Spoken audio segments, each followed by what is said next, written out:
Kahit narinig nyo ba, babala yung China.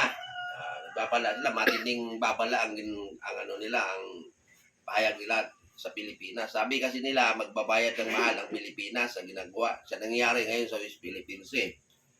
So, sa mga ganyang babala, bilang isang ordinaryong tao, ordinaryong tao, ang pumapasok talaga sa isipan mo ay gigirahin ka talaga niyan. Kasi, kita mo naman yung kanilang ginagawa sa West Philippines, no?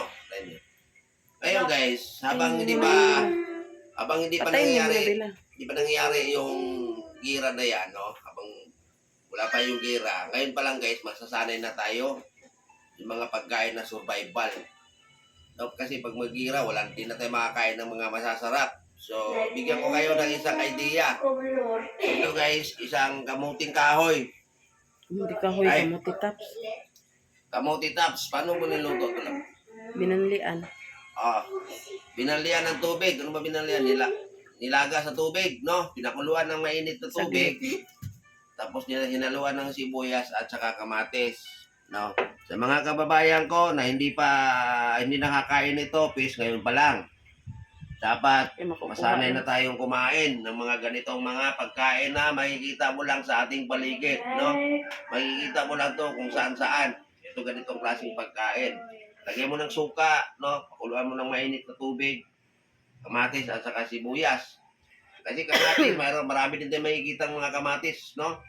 Sa mga kababayan ko na hindi pa kayo nakatikim ng ganito, hindi kayo nakain nito, ang maipapayo ko ngayon sa inyo. Ngayon pa lang, habang wala pang ginawang action yung China, kung ano may gusto nilang gawin sa atin, kung gigirahin man lang nila tayo, dapat tayong mga Pilipino, no, masanay na tayong kumain ng mga ganitong klaseng pagkain, mga damo, no, mga makikita mo lang sa ating paligid, no?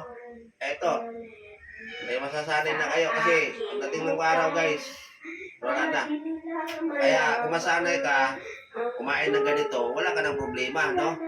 Wala ka ng problema kasi kahit anong ulam ang pwede mo nang kainin.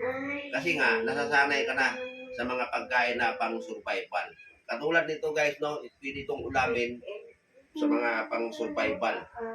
So, ganyan guys, tandaan nyo guys, pag inira tayo ng China, gutom ang kalaban natin. Malayo man tayo sa putukan, malayo man tayo sa gulo, pero kalaban natin,